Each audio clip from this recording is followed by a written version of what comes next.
If you found this podcast, chances are you're a high achiever and you're successful. But now you're stuck and stressed, and you realize that everything you've created hasn't given you the fulfillment and the joy you thought it would. This is where we discuss the keys of high performance mindset and stepping into the next best version of yourself. Welcome to the Positive Persistence Podcast. Welcome back to another episode of the Positive Persistence Podcast, where we bring you stories to inspire you and strategies to help you tap into your potential and become your best self.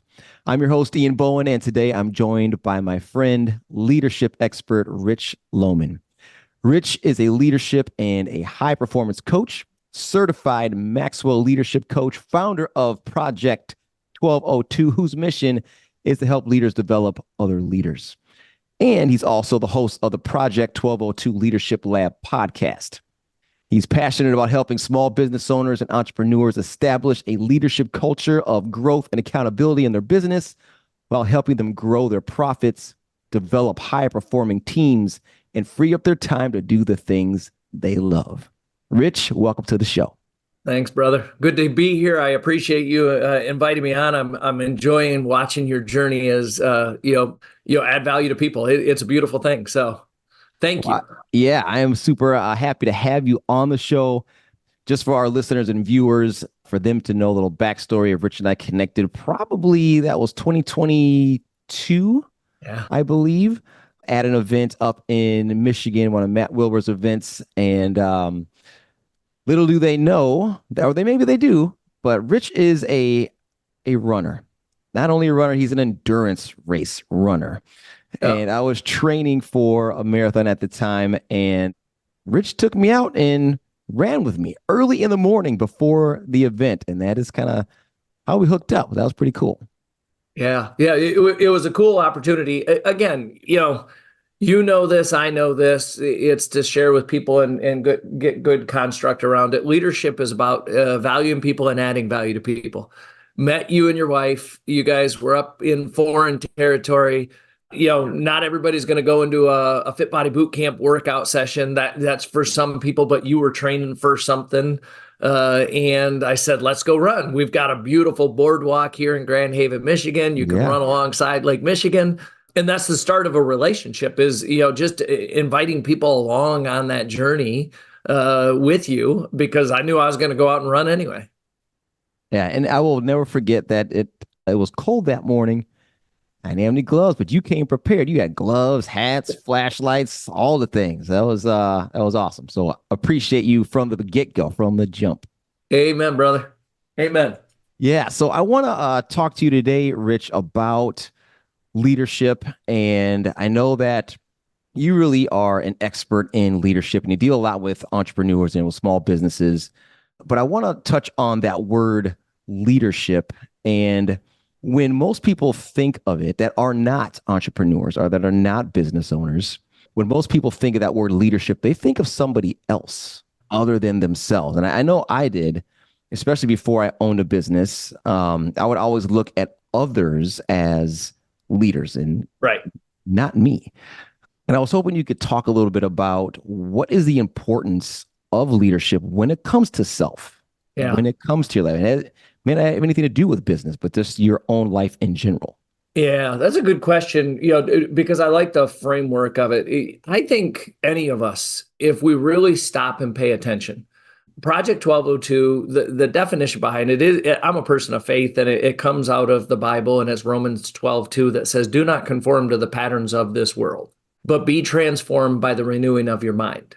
Now, it goes on to talk about, at the end of the verse about God and pleasing God. But if we just say, do not conform to the patterns of this world, we can all agree individually, there's bad decision-making that streamlines itself into obesity, financial ruin, divorce. I've been through one, I don't wish it upon anybody, but they do happen.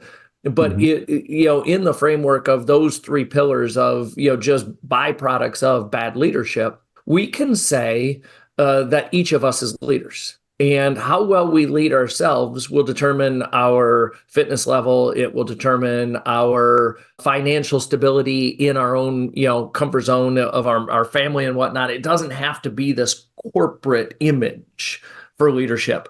Right. As a matter of fact, when I teach leadership to companies, the first part of the process is we say you have to be a leader worth following. That means you have to model the behaviors of a leader.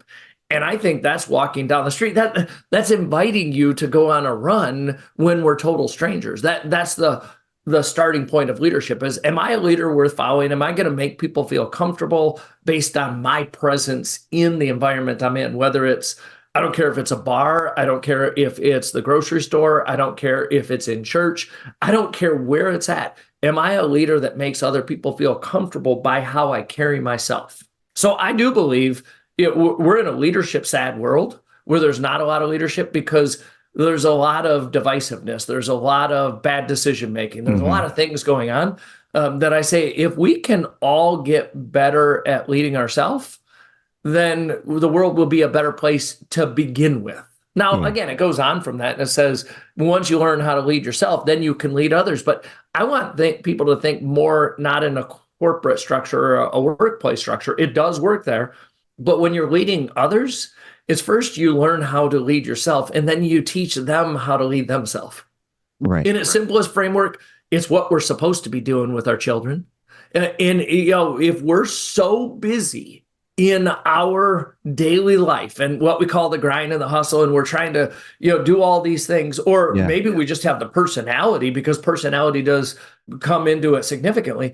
If we're so busy that we can't slow down and make sure that the decisions we're making, our kids are looking at them and saying, I'm proud of my dad, I'm proud of my mom, then we're already failing at trying to teach somebody else leadership, because we're teaching them all the bad things.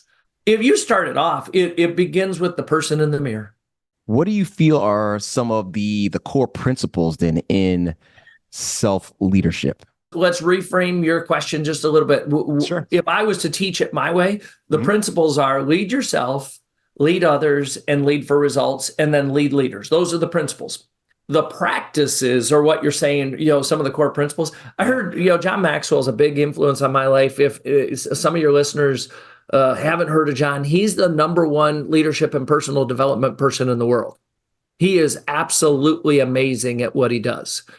And within the framework of, John said in 2018, I was in the room and he said, you can't teach a person how to lead if they don't have the qualities to lead. So what you're saying is those practices, those qualities are, the behaviors that we all could have. It could be courage, it could be communication, it could be discernment, it could be servanthood, relationships. But there's a lot of qualities that we need to start looking at, that we can acknowledge what we are naturally gifted at, because this is where personality comes in. I'm a DISC consultant. If we use the tool of DISC, we can look in the mirror and we can understand these are the things I'm gifted at. These are the things I'm not gifted at. You want to grow in your leadership, obviously hone your craft in the giftedness, but also challenge yourself in the areas that you're weak. Because once a person learns that self-awareness and they learn the qualities, they can go on their own journey to grow in those qualities. So that's a short answer to, what are we trying to do to lead ourselves is develop the qualities that we weren't naturally gifted based on our DNA or our younger, formative years, 0 birth to 8 years old, whatever we were given and not given based on the experiences that we had. That's when we can go on a growth journey. And that's what I believe is, we all have the ability to grow. The only guarantee that tomorrow is better than today is growth, to improve something. Yeah. Do you believe the phrase that leaders are not born, they're created? Yeah, I do. I'm an example of it. I have what I would say is natural, giftedness. But if I was to express my natural giftedness, I'm very good at speaking. I'm not so good at listening. I'm not so good at follow through, because I will make commitments to a lot of things. A lot of what I would say is that if anybody can identify with natural giftedness, in leadership and, learned giftedness, all of us learned how to become people pleasers. Whoever's a people pleaser out there can identify with this. Yeah. And, overcoming that actually gets into the root of honesty, in my opinion, because, when I was a people pleaser in my younger years, my parents, I can remember being at college, Grand Valley State University up here locally in West Michigan, pre-COVID day or pre-Facebook days, cell phone days, everything. And my parents would call me on a rotary phone and they'd say, "How's school going, son?" "Going good, Mom. Doing great." And I was doing awful. I wasn't meant for school. Yeah. That was not the environment for me. So at that point, I was telling my mom what I thought she wanted to hear to make her happy. Sure. But it was not true. It was not me being honest. So I've learned honesty is something I have to get better at. I think that we want leaders that are honest. I think listening, people want to be heard. So I had to grow my listening skills. So I believe that every leader can be grown if they know those qualities like honesty, like trustworthiness, like listening, that really do support and help what we're trying to accomplish to be a leader worth following. As you tell this and are talking to this, there are so many parallels between you and I. That is it's uncanny. I love it. That's why we're connected. I remember that rotary phone in my college dorm room myself before flip phones, before like email was a regular thing. So yeah, I feel you there. Can you go back to DISC for our listeners and viewers who may not be familiar with what DISC is? Can you describe what that is and how it can be such a useful tool in self-leadership? Yeah, the story I'll tell, that is, the conviction of how much I believe in it. What it is a tool that describes your personality. You take a 10 to 15 minute assessment. It has an uncanny ability.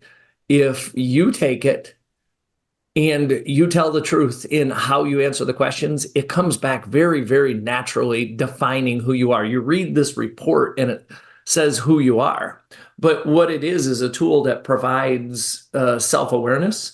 And the deeper you go into the tool, it provides the ability to see where maybe you have blind spots, that you think that something you might think you're gifted at, that the report says, "Did you know this about yourself?" And you're like, oh, and you start to connect dots in your head based on what you think, based on things you haven't thought about whatsoever. So like there's a thinking component to it, but it's a tool and it spits out a series of letters. There's 4 letters to DISC, D, I, S, and C. And the natural tendency is to probably get 2 letters. There's 41 different combinations of it for your listeners. If they want a DISC, you can find the free ones online that will help you, but they are limited in how much information they give you. Ours costs $50 and it gives you 30 some pages and a wealth of knowledge in what you're looking at. When you get it, you either have 1 letter, 2 letters, or 3 letters that are the predictive nature of how you respond in the social and situations that you're in. So it's a predictive patterning of this is why I do what I do. Now, if we want to be successful, I don't want to lie anymore. Like I'm a people pleaser. I fear rejection. So I'm going to tell people what they want to hear so that they don't reject me. So all of a sudden, no, I don't want to tell the little white lies. I was looking over my shoulder way too much in my early to mid to late 20s because all of the little white lies or even bigger lies that I was telling. So it's a tool that I use for growth and development. I'm kind of an anomaly in my own industry. I believe in a $43 billion industry where people can write a book in about 3 days these days. I've written one. I am an author. But where people write books and the noise of all of the different books out there, we don't know what book to read. Yes. I believe the DISC is a better tool than any book will ever give you because the DISC is a 30-some page book that's just about you. You might as well read about you, not about something else, to get your growth journey going. Yeah. Then when you know enough about yourself and you build relationships stronger around you, then maybe you can read books that will hone in on some knowledge that you need or some skill that you want to develop. But I think we need to look in the mirror for a good long time. And I know that was true with me. I hit a pivotal point. Now, I took my first disc, in like 1999. And I thought it was the coolest thing. I sat down with my boss. I became a sales manager. And once you become a sales manager, that's when they say, okay, you're worthy of development. As a salesperson, I wasn't worthy of development. Became a sales manager. You're worthy of development. Take this disc. Sat down, debriefed it in about 30 minutes. Yep, this is cool. Put it in a file cabinet. 3 years later, I left the company and I was cleaning out my desk and I pulled it out. And I looked at that and I thought, this was really cool. And I threw it away because I didn't know what I was supposed to do with it.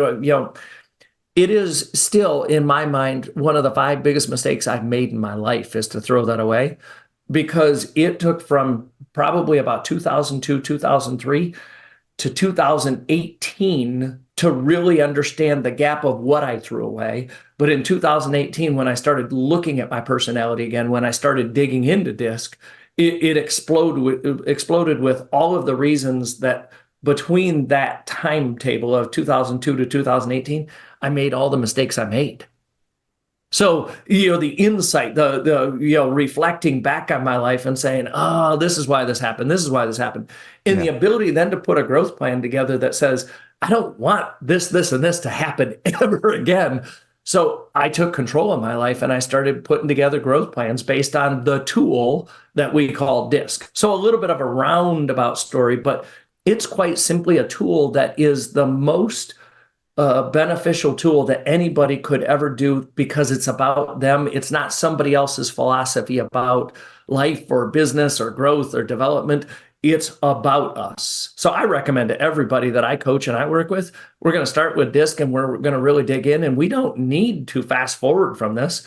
Let's slowly get used to who we are and how we can improve on the things that we want to improve on as individuals. That is awesome. I love how you mentioned that when you take the DISC and you get that information back, it explains, this is what I do, or this is how I respond the way I respond, or this is how I react the way I react. There are so many insights in that information that you can then figure out how you want to change or the things that you want to improve. But I want to touch on something you mentioned, and that's called the growth plan. Yeah. How many individuals do you think that are out there that don't work with you have a growth plan? Next to none. It really is. People don't, it's like leadership, Ian. People really don't have a picture of what leadership is. If they have a picture, as you described, they have a picture of somebody else. Mm-hmm. And that picture, that somebody else typically has some sort of authority. They have something that, they will designate them as a leader. Well, the same thing, a growth plan, how do I define it? What does it look like? But when we can look in the mirror, we can look at a report and we can look and say, oh, this is why I act this way in this situation. I want to stop acting this way. And these are the steps I can take. These are the habits I can build that will change my behavioral pattern to improve the result. That's as simple as a growth plan needs to be, is to find one thing you're committed to doing for somewhere in the neighborhood of 30 to 60 days. And you actually get honest with yourself. I'm looking right here because I could grab the blank template. I'll give it to your listeners. But if you can say, I want to get better at being honest. Did I work on my honesty today? Yes or no?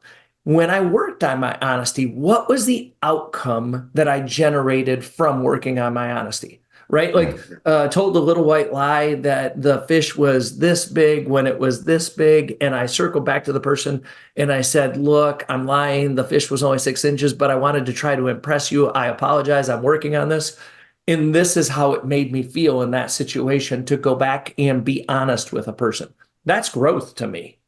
So I would say the answer is, you've heard the terminology. You're part of this, mindset of growth and development. I know you are. And so for me, the space, and you've heard the 1% Club.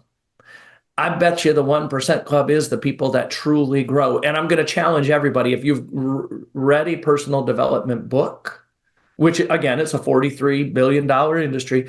If you've read it, but you haven't applied anything and you haven't stayed with a book for 6 months to a year and applied all the golden nuggets out of the book, then you're a recreational reader. You're not a growth plan type person.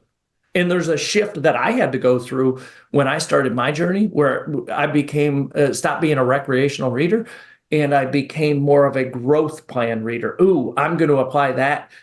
Don't read the book for a little while. Let's slow down and get good at this stuff. And I'm so glad you mentioned that because same person, same thing. I will listen to the podcast. I will listen to the YouTube videos. I would read the books and it would be one after the other. Yeah. Right. And I love the fact that you use that term. Like I was a recreational reader and listener.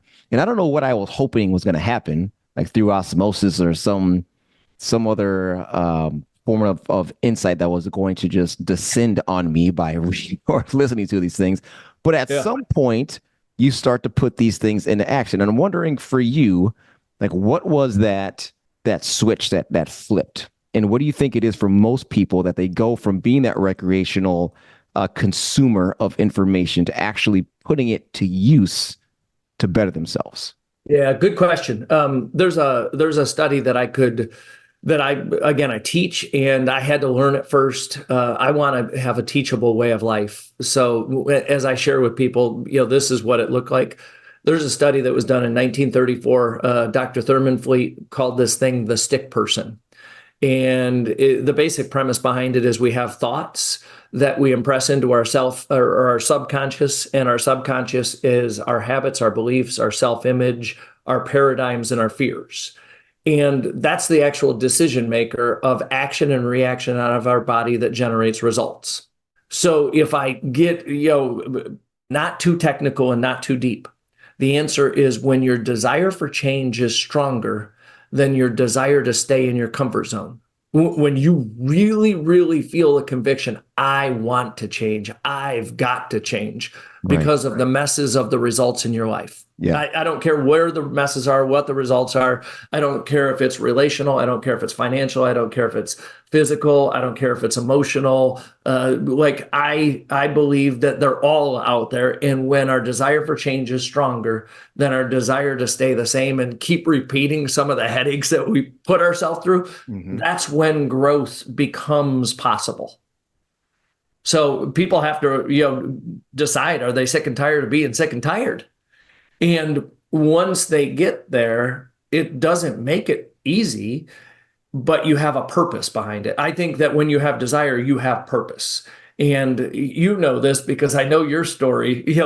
That's when the trigger really sets in, that you now have this deep conviction that you'll go through all the difficult days of growth. It's time to ask yourself, when was the last time you prioritized you? Did you know that research shows that nearly 85% of high performers struggle to maintain a performance mindset while juggling the demands of work and personal life? Those who actively prioritize their performance mindset and personal growth are 30% more likely to achieve their goals in business and life. If you're feeling crippling stress and anxiety, or if you're feeling guilty when you take a moment for yourself, or if you're stuck in the grind and feeling burnt out, you're not alone. Many of us yearn for more, but struggle with the fear of being judged or feeling selfish. And you want to step into the next best version of yourself. That's why I created the Rinse Method, which got me from paraplegic to marathon runner. Backed by science-based proven strategies and now customized for high performers like you. If you're stuck and stressed and want clear steps that you can implement today to move forward, make sure you visit thepositivepersistence.com to download our free Rinse PDF. Because there is no other option now at this point. Yeah. Yes. Burn the ships. Yes. That's right. Burn the ships. That's the only way you're going to take the island. I love that phrase, that metaphor. You're exactly right. You get to that point to where you are sick and tired of being sick and tired. And you also come to the realization that nothing is going to change unless you change, unless you do something. Like there's nobody coming to save you. You have to do the work. The friend of ours, Bryce, was on my podcast And he used a terminology that I've really appreciated. My R&D department, which is rip off and duplicate, says I'm using Bryce's terminology. Yeah. But it was, he learned it in his journey in AA, where he said, they taught him rigorous honesty. And when a person can look in the mirror and truly become rigorously and almost ritualistically look at yourself every day and get honest with yourself every day, that's when you will trigger the desire for change, because you have thoughts or aspirations of something better. But we're creatures of habit. So we run into the conflict of confusion. I'll give you a story. I was working at the lift truck company that back in the late 99s and early 2000s, I should say late 90s, late 99s, late 90s, early 2000s. And I had a boss that was what I would classify as a Machiavellian leader. Machiavelli, a European leader that would lie, cheat, or steal for his own gain. And I've identified my boss without even knowing anything about leadership as that's what he would do. He would sell me out for his gain. And I would drive home from work saying, I hate my job. I hate my job. I'm so glad I'm going home. I'm so glad I'm going home. I get home and I would drive back to work saying, I hate my job. I hate my job. But every time I would do that, I would drive past a billboard where the billboard was like Mega Millions and Powerball, and it would show the numbers. And I'd be like, wouldn't it be awesome if I could win that and I could do something else? So I started thinking, well, even if I don't win it, what else could I do? I started thinking just consciously. And that was when like late night infomercials were on for flipping houses and real estate and all that kind of stuff. Yeah. So I thought maybe that's my catalyst. So I had a thought or aspiration of something better, but I hit conflict and confusion every day on the ride home and every day on the ride to work. And the conflict was, I don't know if I can make $130,000. That's what I was making in the lift truck industry. I don't know if I can make $130,000 in the first year doing real estate. So what I would do is I would convince myself to run back to the safety of my comfort zone. Here I am. But once the desire, I hate it, I can't do it anymore, I don't care if I make the money, then I burned the ships. Then I moved into, what I would call massive and inspired action to change my life and change the circumstances around me. Yeah. So every one of us is going to get there, hopefully at some point, because when you have that burning desire, that's when you'll move mountains. That's when you'll do all the hard work on yourself. And the mountains you move could be obesity, financial ruin, broken relationships. It could be all of that. Those are the mountains that we talk about in life. Yep. So I get excited about this, brother. Yeah, I love that, Rich, because I believe in that exact same thing, that everybody has the power to change their circumstances. Everybody has the power to step into that potential that's just there. It's latent, it's hanging there, it's waiting for you. Yeah. You just got to step into it. But I think, as you mentioned, most of us need to get to that point, right, to where we just can't take it anymore and we have to do something. It's interesting. This is what I have people do. And I want your listeners, to have the ability to start now, even when there's not an earthquake. Like I call earthquake a season of your life where it shakes you to the core. A divorce, bankruptcy, foreclosure, heart attack because you're carrying too much weight. Those are like jaw shaking, clenching earthquake moments. Yeah. But we don't need to wait for that. I started years ago, and all of my clients, I strongly encourage and recommend them to do this, is we create this ritual. You've heard this because you're in the fitness space, and I know that the fitness leaders out there like Todd Durkin, Martin Rooney, they talk about the same thing. We use a wheel of life. And every Sunday, it's in my phone that it goes off at 5 or 6 o'clock, depending on daylight savings time. But it says, go review the week behind you. How were your relationships? How was your relationship with your spouse? How was your spiritual journey? How was your financial journey? How was your recreational journey? I rate myself. And if anything is 6 or lower on a scale of 1 to 10, just simple things. If it's 6 or lower, then you assign yourself 2 activities that you can do to improve the score. So people don't have to wait and they don't have to read all the books. You get the disc so that you can know about yourself. You get a wheel and you just start the habit and the ritual of saying, I don't want to get to a one. I don't want the earthquake moment. What I want to do is start now. And I want to believe in what you're saying, potential. We've all been given innate potential. We're all created, in God's image. In my mind, that means that we're destined for greatness, but it's the things that happened over time that it becomes watered down. We don't believe in ourselves, but it's still in there. The potential's all still in there. It's how do I start the growth journey? I believe that's the biggest thing. What to do to improve your lot in life is grow. The what is easy. Most people don't know how, and they don't get the encouragement and the belief in them when the day comes that, it gets hard. And that's what leadership is just a format of transferring the belief that I have in other people to them when they're not believing in themselves. Yes. And sitting with them, mentoring them, helping them in that journey. But growth can start every day for everyone. If they really want to improve their life, realize and try to stretch into what is the potential I have. Sometimes we don't know. Sometimes it's waiting 20 years. Sometimes it's an earthquake-like moment like you had that helps you realize, oh my gosh, in my 20s, I was wasting that potential. But now that this has happened, I'm going after it. I'm going to do things and I'm going to inspire an entire, community, generation of people because of what now I realize. I think you and I, that's our similarity is we both had our earthquakes in life. And we don't want to see other people go through some of the pain, some of the challenges that we've gone through. So Absolutely. And it's a gift really to be able to give to people and help them also know that they don't have to be a rogue scholar, or they don't have to be a superhero or anything like that. Regular people, everyday people can do amazing things. Amen. Amen. Show up every day. And I wrote a book that's called The Little Guide to Big Success. And the first chapter is show up.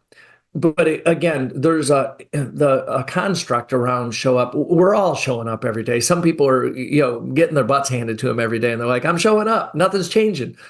No, I want you to show up mentally focused on where you're going, not focused on what the political environment is, which is a dilemma that we are all in, or not focused on what somebody else in my friend group said on social media, but focused on who I am and where I'm going. That's called vision in leadership development world.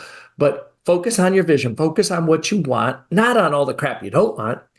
But if we can do that every day, and also have a goal when it comes to our emotions. I struggled with this. For me, I show up and COVID kind of, challenged me. It kind of wrecked me because I believe in hard work. And what I saw was nobody was working hard, right? Everybody go home and let's just expect the money to keep rolling in. So from a framework, mental, emotional, physical showing up says that you're living on purpose and intentional about where you're going in your life. But that's the first thing. You got to show up, you got to work hard, and then you're going to have to try new things. Get outside of your comfort zone. Yep. And guess what's going to happen when you do those three things? You're probably going to fail. And it's so unfortunate, but we've demonized failure. We want to look good in the mirror. We want to look good to other people. So we don't want to fail because then they might not see us as, somebody. The reality is every one of us has to fail because that's where the biggest growth and learning comes from. So, there's a pathway to it, but it's not going to be overnight. There is no overnight sensation. It doesn't happen. Everybody has a similar journey. It's just who goes on it and who doesn't. And I believe everybody can if they choose to go on it.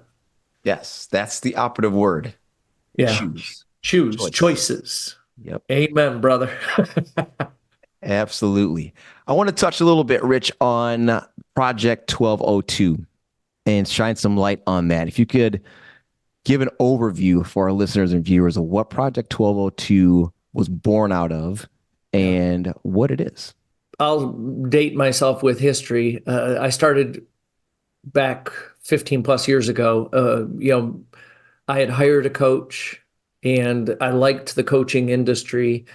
So I got a certification that I could be a coach.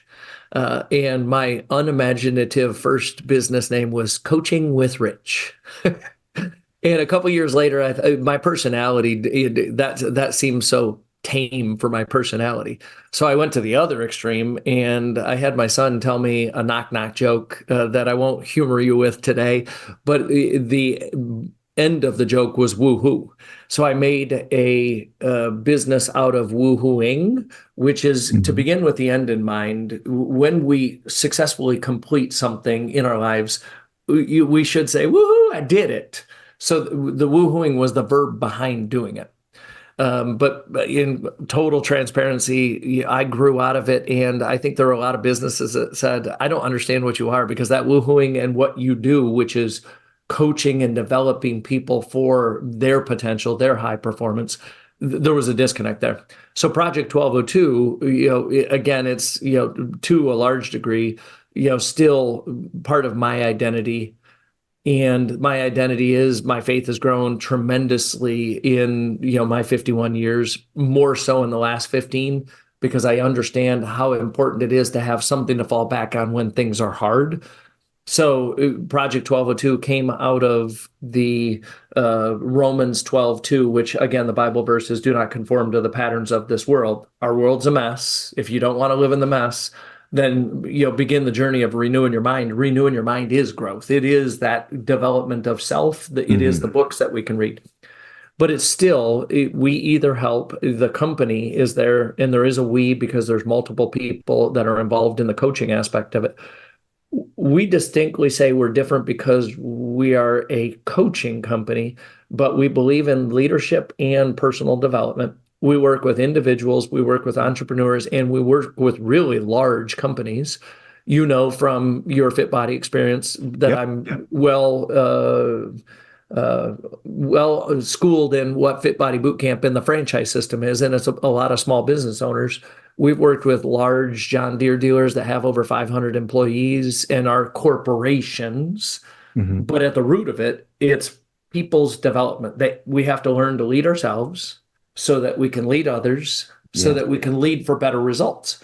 So our organization, we coach people, and that's the distinct difference. Anybody, you can go to Google, you can go to YouTube, you can go to the library if you're old enough. You can go and find encyclopedias, and it will talk about leadership. It will talk about personal development. But our uncanny ability to come alongside people with the right programs that are suited and fit for them is what Project 1202 is. It's uniquely different because we like to coach. And you're able to tailor that coaching to the individual if needed. It's custom to every person. Again, it starts with everybody that we coach. We give them a DISC assessment. A DISC is based on 3 components. Your DNA, that's not changing. That was given to you at birth. Right. The formative years where you grew the most is from birth to 8 years of age. It was 6 to 8. Girls a little bit earlier, guys a little bit later. We understand the maturity is slower with guys. So birth to 8, you had a lot of experiences that formed and molded and shaped you. Things like no and don't touch and what do you think money grows on trees formed our belief system at a very young age that we still carry with us. And then some of our role models and experiences in life have the ability. So only one of those 3 components, the role models and experiences, can flex our personality. So everybody starts with it because we know it's deeply rooted. There's a lot of belief systems and a lot of fears and self-image challenges that people have that if we can attack that, it's going to be a custom, unique plan. Earlier today, I was with a person that is a more reserved, loyal, hardworking team player personality type. In my world, we call them the S. That's the most popular personality type. In your world, we call that a dove. Right. And this person, he was working on overcoming some of his challenges. I said, I've got a program that he has access to that I said, I want you to listen to the lesson on courage. I want you to listen to the lesson on make it memorable. And I want you to listen to the lesson on clarity of purpose. Those three lessons with what you're going through will create a growth plan that helps you move through what you're growing through.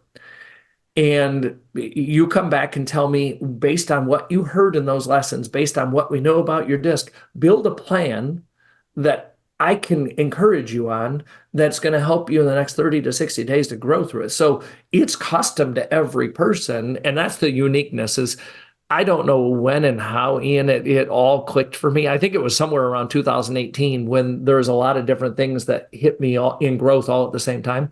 But that's when I started to see that there's almost like the scientific approach to personality and growth and development, that if we can give people all of the tools of who they are and how to grow past who they are, people can learn to grow into their potential. I love that what you just said, that you can grow past where you are, but it's something that's very important that people I think need to realize, and this is something that Henry Amar, who is an amazing individual and does a lot of coaching as well, he has a phrase that say, "Love yourself enough where you are, but love yourself enough not to stay there." Yeah, I love that. Yeah, I love that phrase and that saying, because that is so important, and that's key to the word that you've used a lot in this conversation, which is growth. Yeah. It's interesting. You just said that, and it just moved me because we have these limiting beliefs. Mm-hmm. We're not supposed to have them. They're not ours. They're somebody, it's some other, person's, fear that we're going to hurt ourselves, or fear that we're going to try something and fail. And that person, with all honesty, they were loving on us, but it held us back. Yeah. So, but we're still carrying it, and we don't have to carry it. Our potential is our potential. Growth is again, I say this on repeat on the regular. Growth is the only guarantee that tomorrow can be better than today. And that's the only thing that people have to assess is, do I want tomorrow to be better? Where do I want it? How do I want it? And you want to get better, you have to change your thinking. Whatever thinking you're using is getting you what you got. Mm-hmm. So you have to change your thinking. And I think that's where, the crux of growth really is, how do I change my thinking, Rich? Well, just read about yourself, read the disc, see what it says, see what you want, and, build a plan around it. Powerful. So, that is, yeah. It sounds so simple, which it is, but it's not easy. amen. My job is to make sure it looks simple, but my job is to make sure that, come back and have the conversation, because you're going to run into hardship. Life's messy, and all of us are going to run into days where we don't feel like it. Discipline has to kick in. The days when we feel like it and we do it and we fall flat on our face. Yeah. And you need somebody there that's going to, dust off the scrapes and the bumps and the bruises and say, what'd you learn? What shouldn't you do again so that you don't fall down like that? But yeah, it's, constant, stretching and reflection. Stretching and reflection is actually what growth is all about. Where do I want to stretch? What do I want to try to do? And then how did it go? All right, man. So, Rich, we have talked about so many things in this conversation, and I love it. And I just want that our listeners and viewers take away the importance of getting a coach, right? It is so important to get the help you need so you can lead yourself into the things that you want to be able to achieve. And it's really difficult to do that on your own. Simplest statement. Think about this. Nothing in the history of man, woman, just inhuman, mm-hmm. has ever been done alone. There's always help. There's always mentors. That's what we've evolved society into when we talk about coaches, is somebody that's been there. I don't try to teach people marketing. I haven't been there. I don't try to teach people the places I have not gone. I try to go learn from people that have gone before me and things. That's my growth. But, you have to evaluate, where am I at and who's been there before and who's actually somebody that has a teachable way of life. That's what a coach is to me. But I believe we all should have, coaches for the areas of life that we are sick and tired of being sick and tired, where our desire for change is there. So my encouragement to people is find the coaches. But again, find the coaches that have credibility, that are trustworthy, that have a reputation for success, because there's a lot of coaches out there. The other thing that I would say is there is no value in coaching. And this will blow people's mind that I say that, but there's good coaches and there's bad coaches. They cancel each other out. What's in the middle, what's left, is the relationship. All value lies in the relationship. So if you're going to hire a coach, find somebody that you can be in a relationship with, because that's the key ingredient, in my opinion, to all of coaching. Is if that other person cares about you and that other person can help you, that's a good coach. If they don't care about you, they're in it for themselves and their own profitable gain or reputation or whatever it is, and it's not going to help you. And I know a lot of people that have hired bad coaches. I've hired bad coaches, but that's part of the learning process. Powerful words and great information from an expert on leadership. Thank you, brother. Rich, I want to thank you so much for joining us today. And I want to also give our listeners and viewers a way to connect with you and where they can find more about you, your book, your podcast, and Project 1202. All of it, including social media, if they, again, however they want to enter followership, right? It's all going to be at Project 1202, which is www.project12021202.com. You'll find our you want to talk to us, you want to buy a disc, you want to buy the book. It's all going to be on the website. Trying to simplify it because, man, is this a busy, noisy world. I don't need them to figure out how to spread the spider web and get to everything.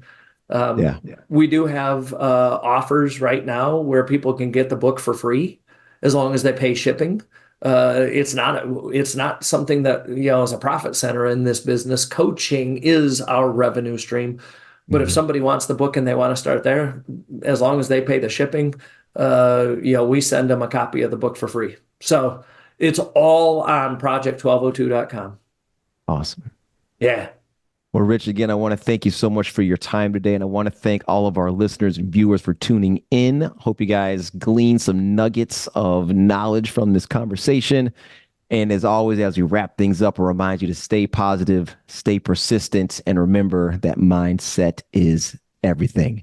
We'll see you next time. Thank you for tuning in and being part of the Positive Persistence family. We're having a great time creating this content, and we truly hope it inspires you to embrace positivity and persistence in your own journey.